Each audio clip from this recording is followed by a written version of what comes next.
me. I really appreciate it.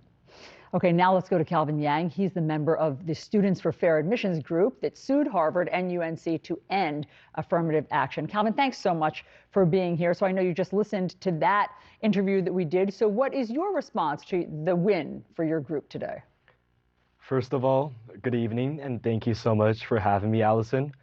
I think today's decision marks a pretty landmark win for the rights of Asian Americans in this country. Because for so long, I think there's this misconception associated with Asian Americans that we're the model minority, that we work hard, keep our heads down, and do not really participate in a lot of, actions concerning standing up for our own rights. So today is a direct testament against that.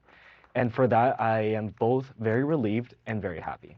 But what about what Madison was saying, basically, which is that yes, Asian Americans do represent people of color and a particular minority, and so do blacks. And so, I mean, I think that her point was sort of that you should be on the same side. You should all be sort of fighting for the same thing, and that is to be seen and to have your life experience recognized in college admissions. Well, if you look at the statistics here about affirmative action, it goes to show that, first of all, Asian applicants were routinely marked down because of arbitrary factors like personality, likability, and leadership, which has no quantifiable measure to measure those, specific attributes. And because of that, despite having average or higher than average ratings on all the other factors that Harvard looks at, Asian Americans have a lower chance of getting into Harvard because of this.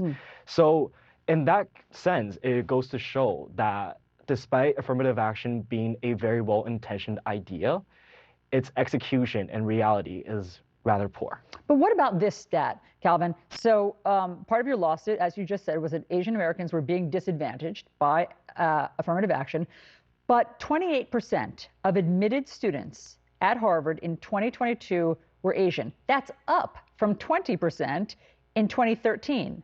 So how were they being disadvantaged? Well, if you look at it this way, so Asian Americans Asian American applicants tend to score higher on standardized testing than all the other ethnic groups, and also on par in terms of extracurricular activities and all the other attributes that Harvard looks at in terms of assessing its applicants. And that's why I think it's still understandable that there's a high percentage of Asian American applicants and Asian American students who end up enrolling at Harvard College.